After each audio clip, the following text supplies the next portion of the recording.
Olá pessoal, sejam muito bem-vindos a mais este episódio do podcast filosófico, atividade promovida pela Organização Internacional Nova Acrópole do Brasil. E no episódio de hoje vamos a muitas celebrações.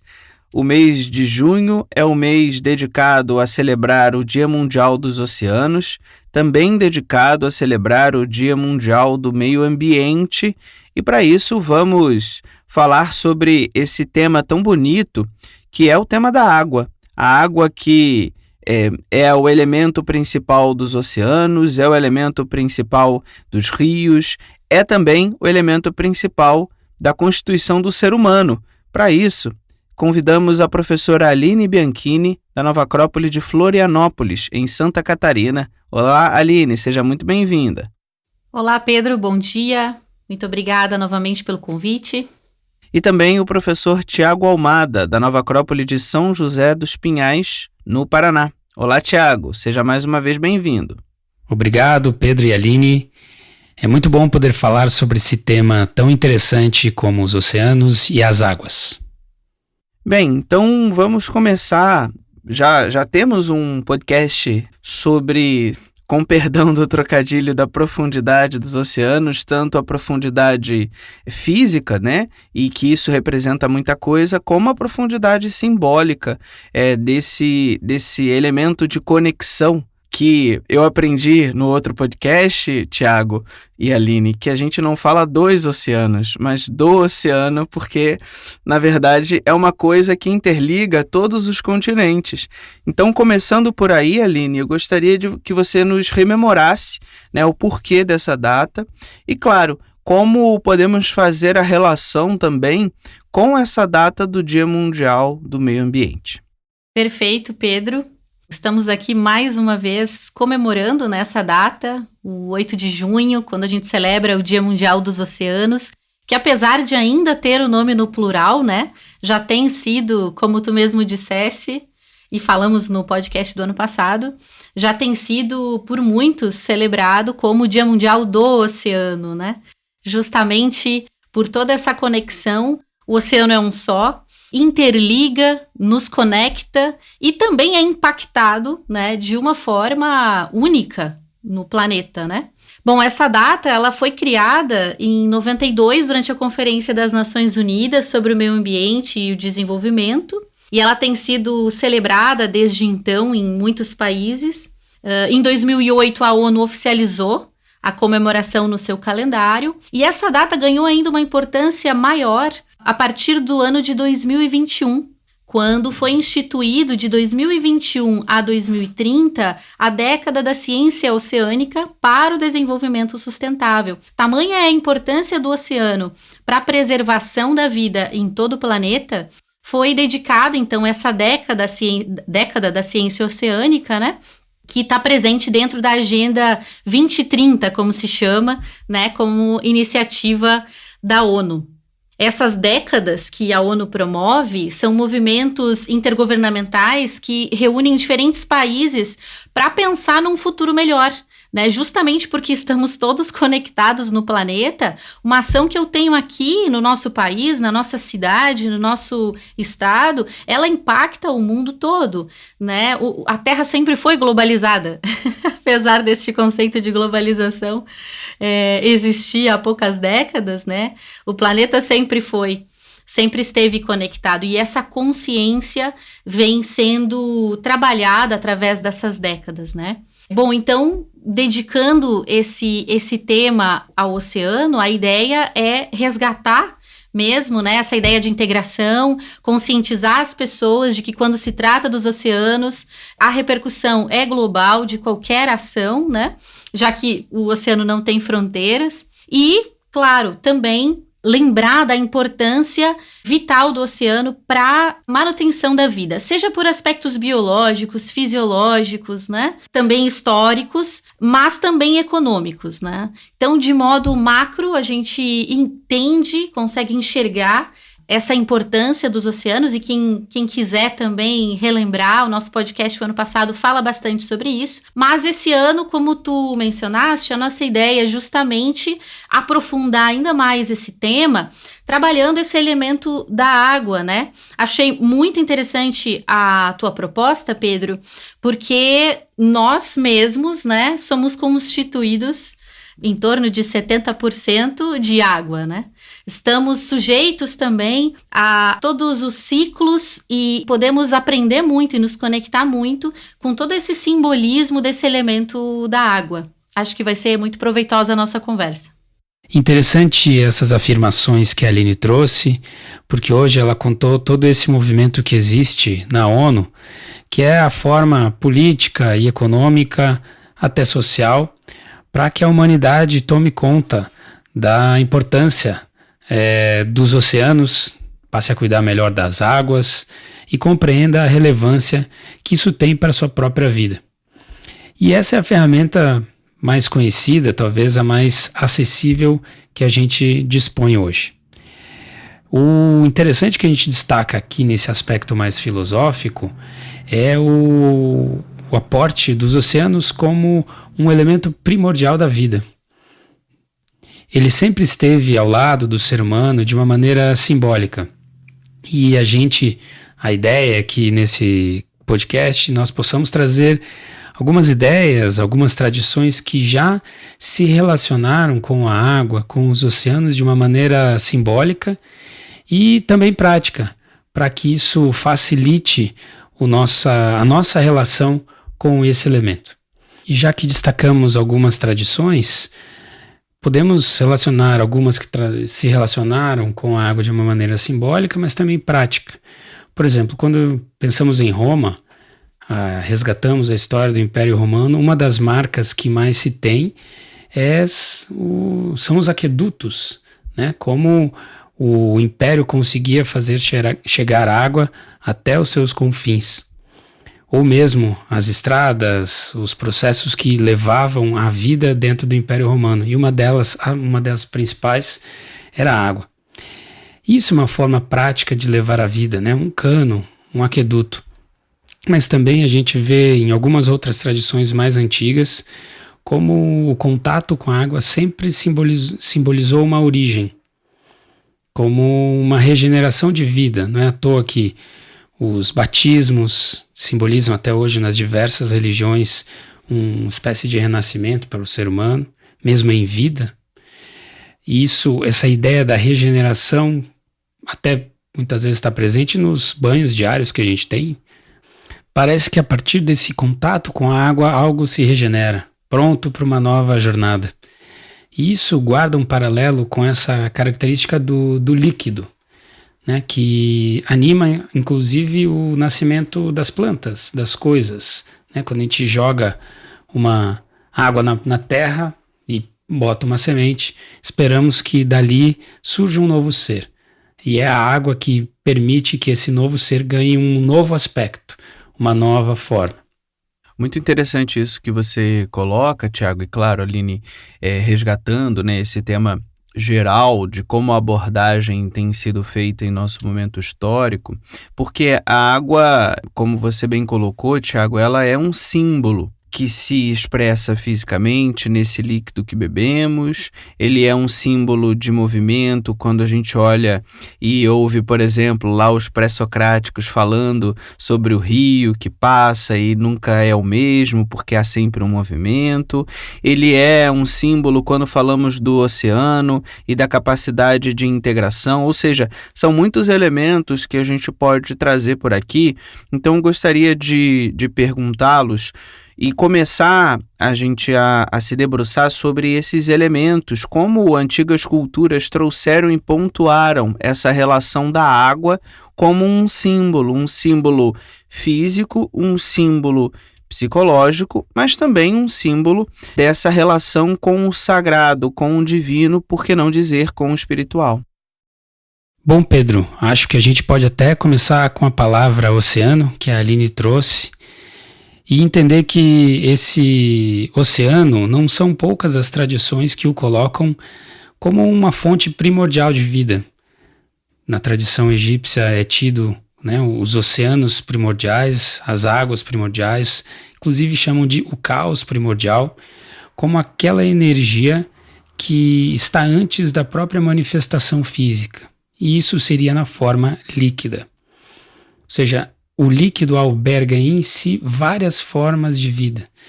E nós, quando podemos nos relacionar com isso, acabamos sendo tocados por essas diferentes formas de vida que a água vai trazendo. O filósofo Tales de Mileto, um dos pré-socráticos, o primeiro pré-socrático, coloca que o elemento primordial de tudo, que viria a dar forma a todas as coisas, seria a umidade, seria a água.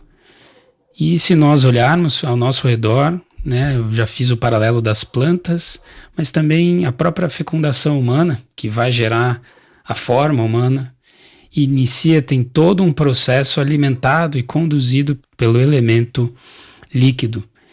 Então eu acredito que essa venha a ser uma das mensagens mais profundas e originais que a gente está vendo, que indicam essa capacidade da água de colocar em potencial uma nova forma de vida.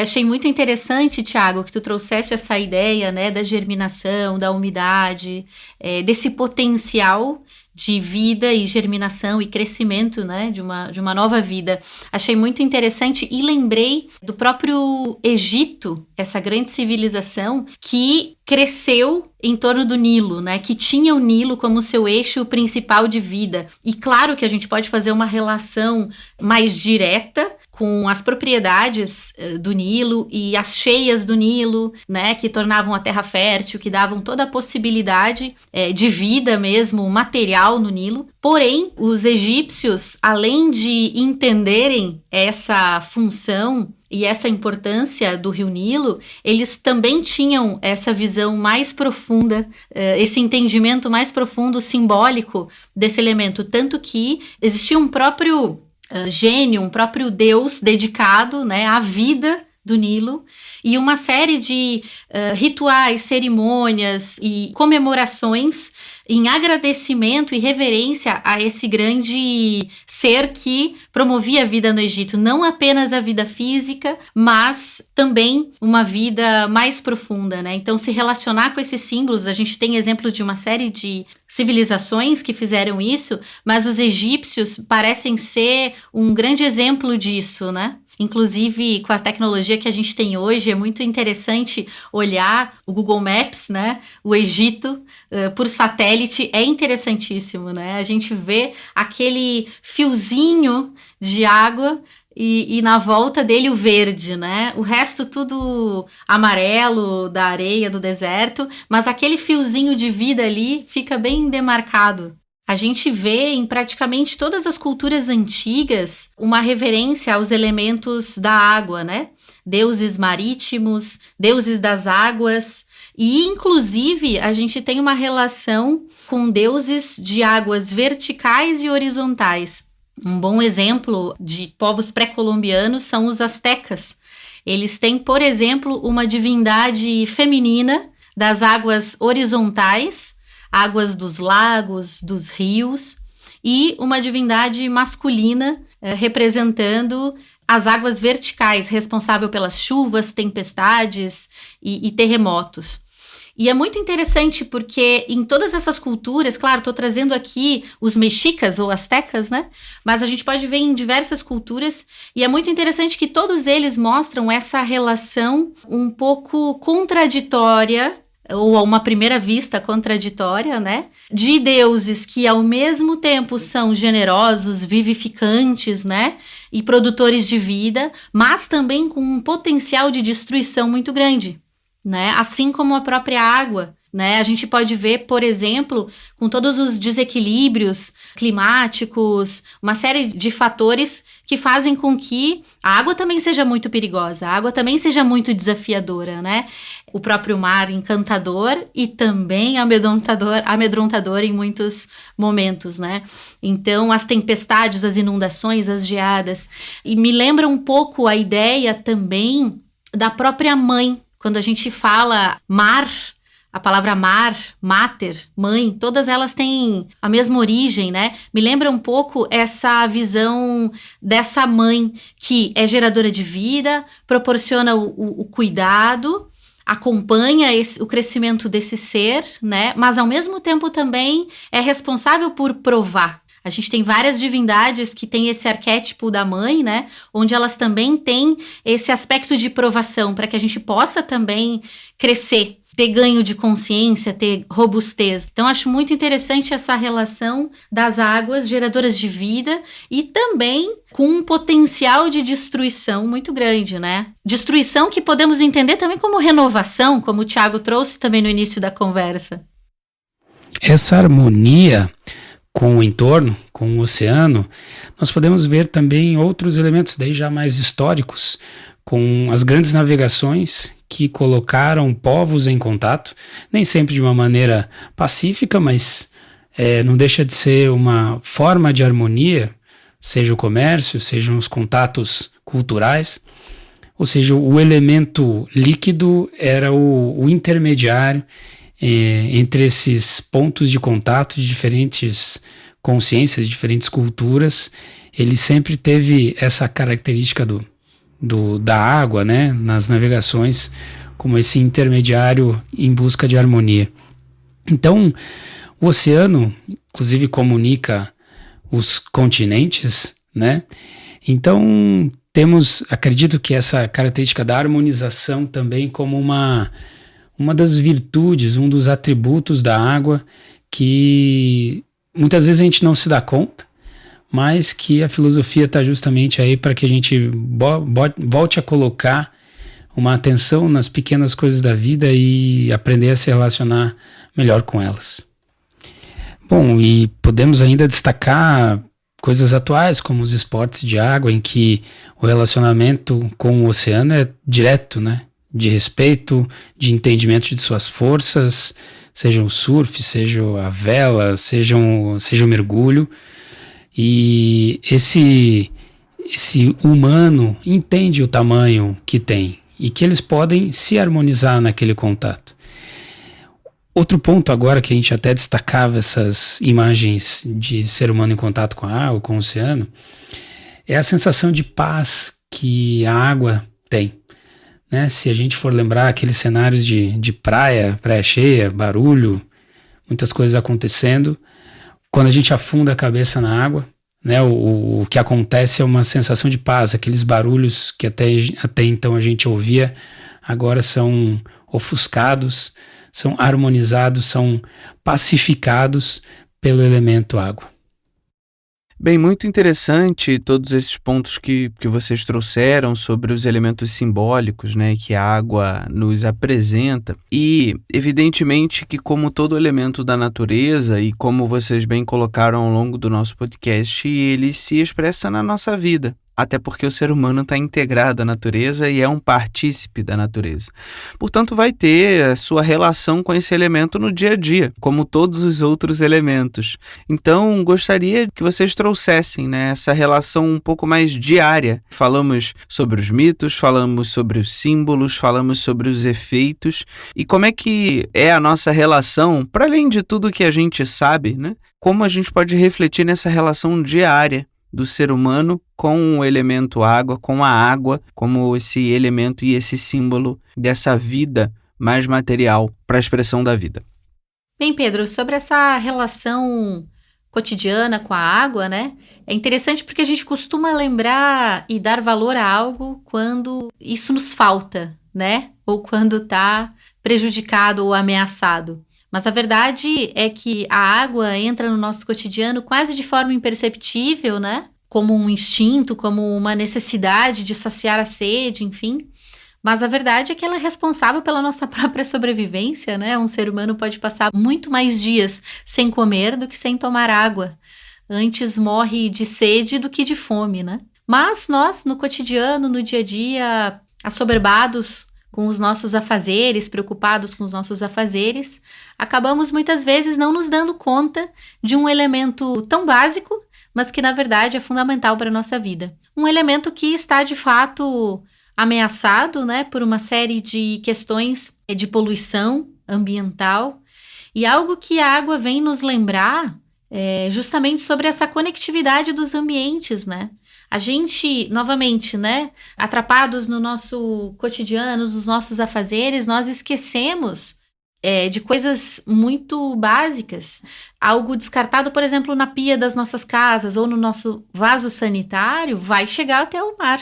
Esse resíduo vai fazer um ciclo terra, rio, costa, mar, oceano, né? Chegando lá nos oceanos e afetando a todos. Talvez a gente, no dia a dia, esqueça do quanto ações individuais que parecem estar totalmente desvinculadas ou parecem ser inofensivas, podem, de fato, afetar o coletivo de uma maneira bastante importante, né? Justamente por essa conectividade. E a água vem nos lembrar sobre isso. A própria vida no oceano está ameaçada por uma série de questões, não só pela poluição, mas também pela pesca acidental, pela pesca fora do período do defeso, né, que é quando se pesca os animais antes da sua fase reprodutiva, quando ainda estão em fase de crescimento. Isso faz com que a gente reduza ou possa, inclusive, extinguir essas espécies. Muitas espécies estão em extinção também por conta disso, né, e a vida de muitas pessoas, de muitas famílias,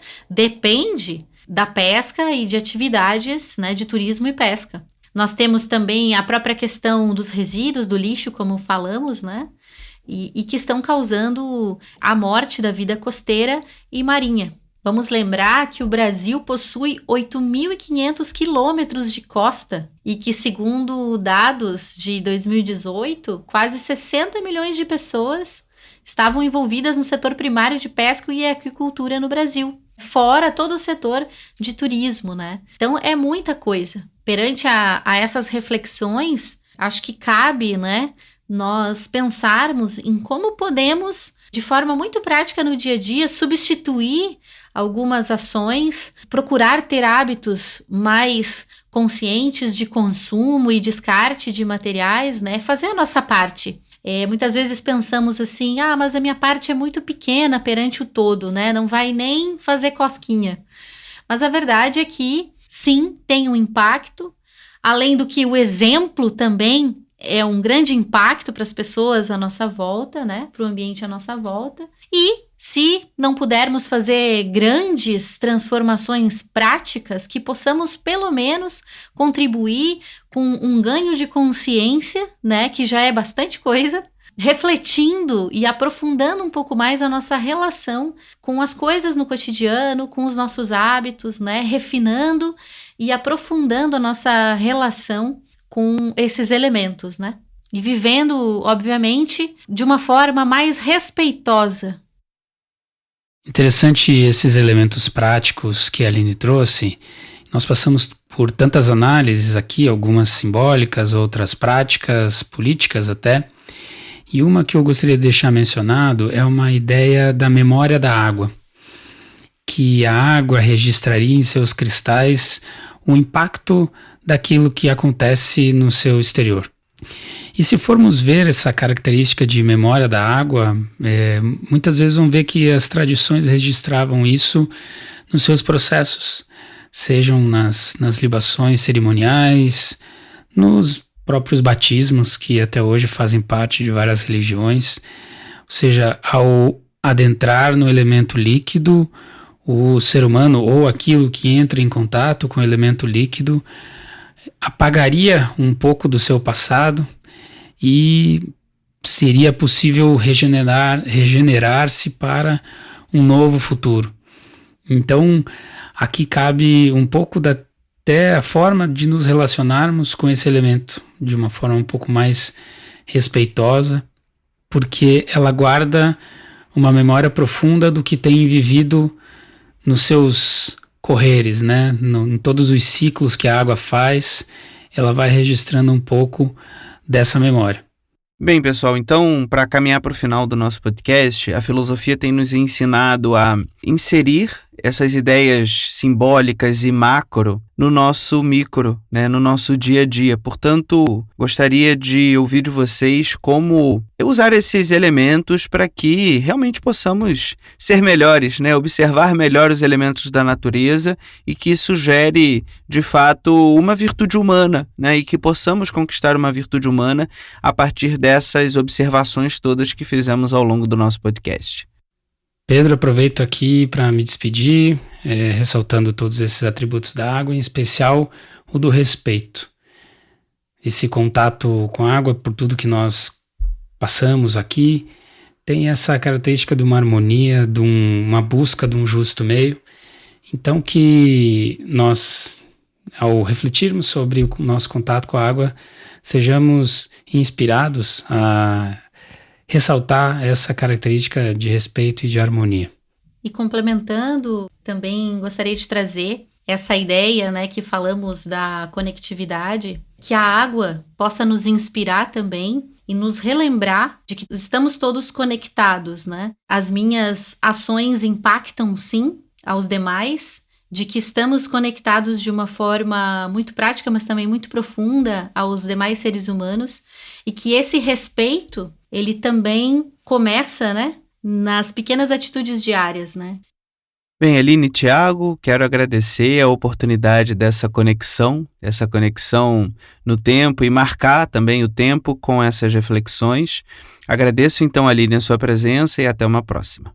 Muito obrigada, foi ótimo estar aqui com vocês. E também, Tiago, seja bem-vindo e até a próxima. Até a próxima, muito obrigado a todos.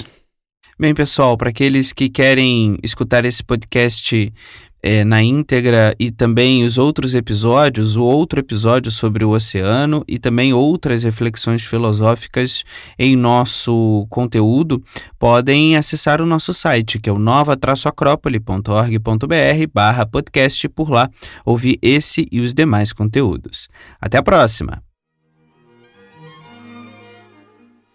A trilha deste podcast é de autoria de Beethoven e chama-se Finale.